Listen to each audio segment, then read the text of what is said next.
and put some things inside that molded ball and drop it inside hot oil. Wọ́n ní kó tó di pé wọ́n lọ nígbà tó ń gbáradì wọ́n wá ṣe àwọn àṣejẹ kan fún wọn níwájú wọn ṣejú wọn gangan ó ní wọ́n ti ṣe nǹkan kan bí òkèlè ràbàdà báyìí wọ́n sì wá fi nǹkan kan sí nínú wọ́n á dà jù sínú epo gbígbóná yìí. So after staying in the oil for a while, you know, it will become a cake. Lẹ́yìn ìgbà tí Bean cake. wọ́n dín fún ìgbà díẹ̀ yóò dàbí àkàrà. Something to bring it out of the oil. And he said, they told him, they said, pick it up like that and put it inside your mouth and swallow it. Wọ́n á ní bí wọ́n ṣe ń fi kankan gbé àkàrà yìí jáde nínú epo gbígbóná yìí wọ́n á sọ fún wọn pé kán fi ọwọ́ ara wọn mú ní gbígbóná bẹ́ẹ̀ kí wọ́n sì jù sẹ́nu wọn kí wọ́n gbé mì. He said he swallowed it and for about 3-4 days he couldn't eat.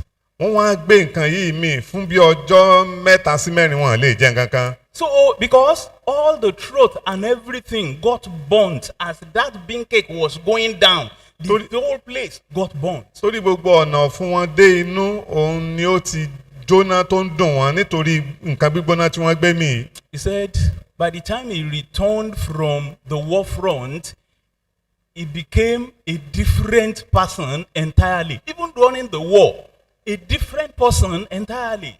Wọ́n ní ní ojú ogun àti nígbà tán padà dé wọ́n á ti di èèyàn tó yàtọ̀ pápátá. He said even in the barracks, you dare not make unnecessary noise. If you see people making noise, the next thing, he goes into his room and bring out his gun. And he will be looking around. And the people were watching him with keen interest so that whenever anything happens, he will be the first person to be grabbed. They say, no, it is not time for battle. Wọ́n wá ní bárẹ́kè wọ́n gbà tí wọ́n dé ibikíbi tó máa ti gbọ́ ariwo báyìí wọ́n ó jáde pẹ̀lú ìbọn wọn wọ́n ó fẹ́ yìnbọn ẹni náà. Àwọn èèyàn yòókù wá ń ṣọ́ wọn lọ́wọ́ lẹ́sẹ̀ kó mọ́ bàa jẹ́ pé wọ́n ṣe àwọn èèyàn lọ́sẹ̀ pé ìsinyìí wọn sí lójú ogun mọ́. So you see, it wasn't a pleasant time, but in the case of David, he had to stay outside the city so that he would be able to share the spoil of the battle. Nípa ti ogun jíjà yìí kì í ṣe nǹkan ló rọrùn ṣùgbọ́n fún Dáfídì ó ń láti dúró ní ìta ìlú láti pín àwọn ìkógun èyí tí wọ́n kó bọ̀. Brethren, on the 3rd day of his stay in Ziklag. Ará ní ọjọ́ kẹta tí tó fi dúró ní Ziklagi yìí. Yes, a man came out. Ọkùnrin kan jáde wá. You see, he sneaked into the camp and came out to meet David. He looked so unkempt and he fell at the feet of David. Ọkùnrin yìí bá tọ̀ wọ́n wá sí iwájú Dáfídì. So when he got to the place, he fell down before him. Nígbà tó déwájú Dáfídì, ó wólẹ̀. And you see, David looked at him and asked where he was coming from. Dáfídì wò ó béèrè lọ́wọ́ rẹ̀ pé ńbo ló ti ń bọ̀. The man he said he was coming from the camp of Israel where he had escaped. He asked, how went the matter? Please tell me. Torí pé Dáfídì mọ̀ nípa ogun èyí tó ṣẹlẹ̀ láàrin àwọn ọmọ Filistini, ó wá béèrè lọ́wọ́ ẹ̀ pé kí ló ṣẹlẹ̀ níbẹ̀ sọ fún mi. David was so eager, said, what happened over there? Pé kí ló ṣẹlẹ̀ níbẹ̀? And the man said, a lot of people died and others fled. Ó ní ọ̀pọ̀lọpọ̀ àwọn èèyàn kú, àwọn èèyàn mìíràn sì sá lọ. And to crown it all, Saul and Jonathan, his son, died. Láti kádìí gbogbo rẹ̀ ńlẹ̀, ó ní ọba Sọ́ọ̀lù àti ọmọ rẹ̀ Jonathan wọ́n kú. You see, the moment he said that, ní kété tí ọkùnrin yìí sọ eléyìí, David said, how did you know that Saul and Jonathan had died? Dáfídì béèrè lọ́wọ́ rẹ̀ pé báwo ló ṣe mọ̀ pé Sọ́ọ̀lù àti ọmọ rẹ̀ wọ́n ti kú. Brethren, that is the message of today. Eléyìí ni iṣẹ́ ìránṣẹ́ tòní yìí. Discipline. Òun náà ni ìṣẹ́ra ẹni. Yes, discipline. Ìṣẹ́ra ẹni. A lot of us, we find it difficult to caution ourselves even when we are talking about things which the Lord has done. ọ̀pọ̀lọpọ̀ wa àìsàkíyèsí ká ṣọ́ra wa kó pàápàá jùlọ nígbà tá a bá ń ṣàlàyé nǹkan tí Ọlọ́run ti ṣe. And you see, with that curiosity that David showed, the man decided to open up. ìtorí ìwádìí kẹ́lẹ́kẹ́lẹ́ tí Dáfídì ṣe ọkùnrin ìgbé. He said he was watching from the mount of Gilboa. ó lóun wò wọ́n láti orí òkè kan. And he said, Saul leaned upon his spear. ó ní Sọ́ọ̀lù ó ṣubú sí orí idà rẹ̀. And when he discovered that some horsemen were coming after him, nígbà tó rí i pé àwọn jagunjagun kan wọ́n ń lépa rẹ̀ bọ̀. he looked around and saw me. ó wò ó sì rí. He said, the man said, he looked around and Saul saw him. ọkùnrin wò ẹ̀yìn ó sì rí i pé Sọ́ọ̀lù rí. And he asked him, who are you? ó sì béèrè lọ́wọ́ rẹ̀ pé ta ni ọ́. And he said he told him that he is an Amalekite. ó sì dá lóhùn pé ọmọ Amálákè ni èmi. And he said Saul begged him that he should kill him, that the man should kill him. ó sì wí pé Sọ́ọ̀lù bẹ òun pé kí òun ó pa á. Brethren, if you listened very well when we were reading that passage, you will agree with me that it is true that that man saw the king leaning upon his sword, but the king did not ask him to kill him. tá a bá tẹ̀lé ibi tá a kà í dáradára a rí i pé nítòótọ́ ni ọkùnrin rí pé ó rí Sọ́ọ̀lù wípé ó sùn bú sórí idà rẹ̀ ṣùgbọ́n kò bi arákùnrin pé kó pa òun. If you go to the book of 1 Samuel 31, tá a bá wo ìwé Samuel 1 kìíní Samuel 31, Orí I just want to read from kọkànléníọgbọ̀n. verses 4 to 6. It says, Then said Saul unto his armor bearer, Draw thy sword and thrust me through therewith, lest this uncircumcised come and thrust me through and abuse me. But his armor bearer would not, for he was so afraid. Therefore Saul took a sword and fell upon it. And when his armor bearer saw that Saul was dead upon his sword, and died with him. Verse 6. So Saul died, and his 3 sons, and his armor bearer, and all his men that same day together. Don't bother to read it. You see, a lot of us, when we witness some things, we do it as if we are part of it.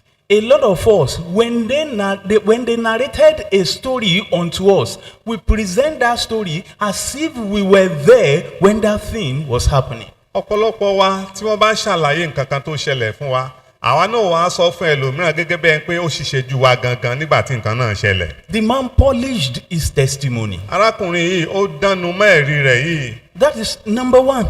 ohun àkọ́kọ́ nìyí. Some of us, when we come out like this, to tell the people, to testify to the goodness of the Lord, we talk about it as if we are helping God. ọ̀pọ̀lọpọ̀ wa tá a bá jáde láti wá sọ ẹ̀rí wa á wá sọ gẹ́gẹ́ bí ẹni pé à ń ran Ọlọ́run lọ́wọ́ ni. Even those things that didn't happen when the problem was on, we put it there in order to make it big in the presence of the people. kódà àwọn nǹkan tí ò ṣẹlẹ̀ nígbà tí ìṣẹ̀lẹ̀ yìí wáyé á tún fi tiwa kún á jẹ́ kó tóbi wájú àwọn ènìyàn kí àwọn èèyàn lè bá kan sára sí wa. Let's go to the book of James, chapter 3. ìwé Jákọ́bù orí Verse kẹta. James 3:2.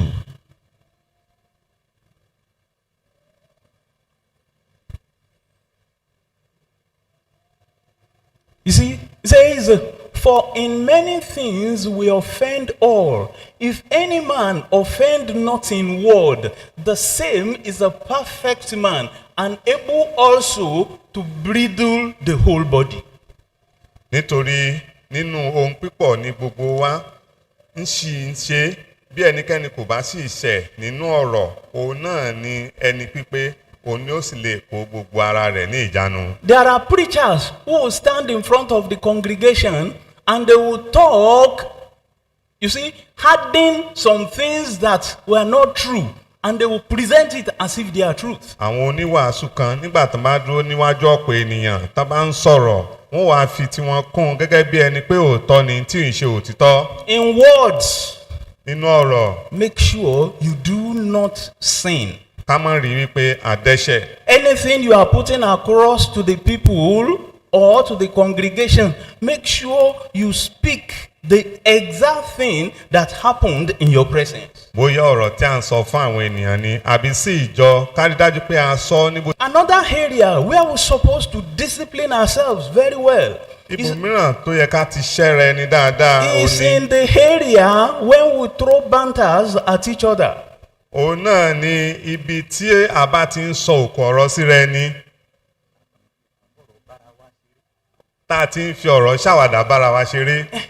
If you have ever been to the place where they are playing draft or they are playing this local game, ayo, níbi gbogbo tá a bá lọ pàápàá jùlọ ibi tí wọ́n bá ti ń ta tán pè ní draft tàbí ayò ọlọ́pọ́n. you will see some people there, even Christians, those who are fond of going to, and they will be talking like unbelievers. kódà àwọn tán jẹ́ kìrìsìtẹ́nì gan wọ́n máa ń lọ sí àwọn ibi tá a sọ yìí pẹ̀lú àwọn aláìgbàgbọ́. You see, no rules or regulations forbids you from chatting with your friends or throwing banters at each other. But when what you are saying goes beyond ordinary, there is need for you to be cautious. kò sí òfin èyí tó dè wá yí pé ká má bá ẹnìkejì wa ṣàwàdà ṣùgbọ́n tí àwàdà bá ti ń kọjá tó yẹ ó yẹ ká ṣọ́ra wa ká sì fara kúrò nínú rẹ̀.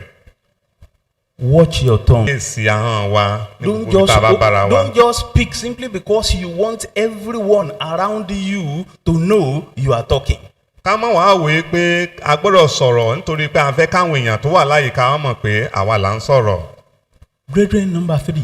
ara ìkẹta náà ni A lot of people find it difficult to discipline themselves when it comes to the issue of sex. ọ̀pọ̀lọpọ̀ àwọn ènìyàn kò nígbà tó bá di ọ̀rọ̀ ìbálòpọ̀. We have it among men, we have it among a rí women. láàrin ọkùnrin a rí láàrin àwọn obìnrin pẹ̀lú. There are people who will say all sorts of things when they want to meet a woman. ọ̀pọ̀lọpọ̀ àwọn ènìyàn yìí wọ́n sọ oríṣiríṣi nǹkan nígbà tó máa fẹ́ pàdé obìnrin. Brethren, let's go to the book of Genesis 49. I want to read verses 3 and 4. ìwé Genesis orí Genesis kọkàndínláàdọ́ta 49, verses 3 and 4. Something happened there.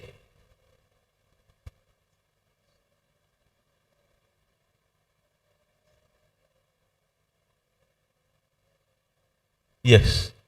He says, Reuben, thou art my firstborn, my might, and the beginning of my strength, the excellency of dignity, and the excellency of power. 4.